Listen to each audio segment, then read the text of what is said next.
Herkese merhabalar, ben Huri Metek Mutfak'ta kanalıma mutfağıma hoş geldiniz. Sizler için 2 adet yumurta ile 14 adet minik kekler hazırlıyorum. Tarifimize hemen başlayalım. 1 adet tam yumurta, 1 su bardağı toz şekerle karıştıralım.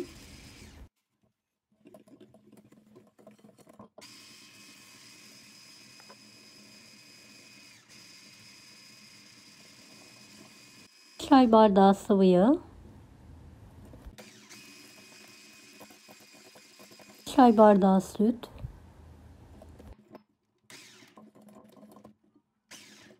1,5 su bardağı un, 1 paket vanilya, 1 paket kabartma tozu. Malzemeyi homojen olana kadar karıştıralım.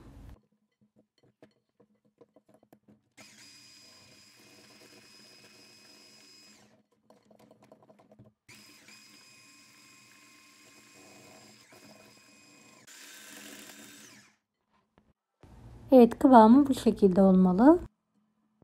Kağıtlarına hamurdan yarım kepçe olacak şekilde dökelim.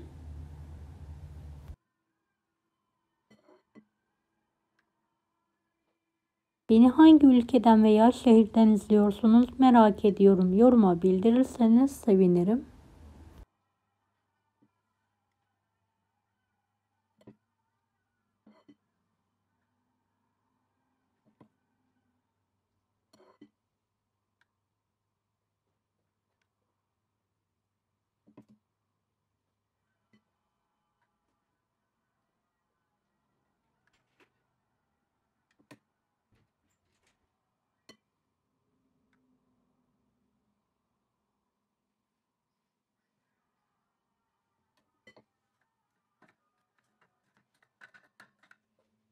Kek harcımıza 1 yemek dolusu kakao, bir miktar da süt ekliyorum ve karıştırıyorum.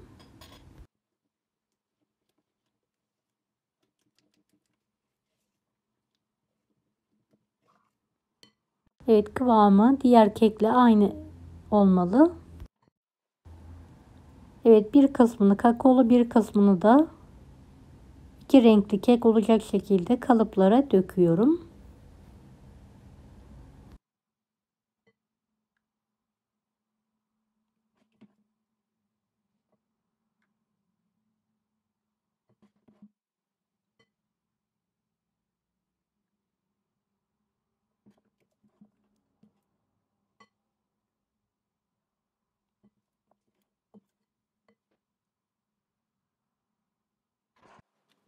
Evet, keklerimiz hazır. Üzerlerine ince çekilmiş ceviz serpiyorum. Sade olarak da bırakabilirsiniz.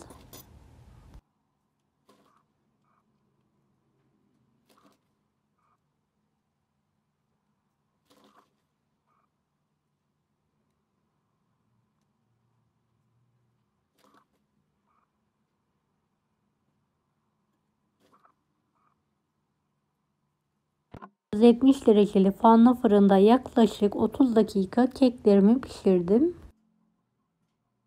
Evet, keklerim pişti, hemen fırından çıkartıyorum. Kendi halinde soğumayı bırakıyorum. Gördüğünüz gibi kürdan testi de yapıyorum. Hepsi pişti.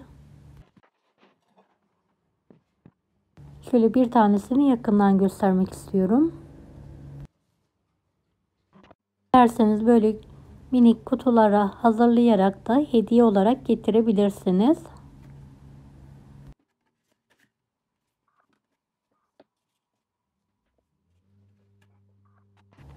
Evet, yanına kahve yapıyorum ve tadına bakıyorum. Kağıttan çıkartarak tüketebilirsiniz. İkiye keserek iç kısmını da yakından göstermek istiyorum.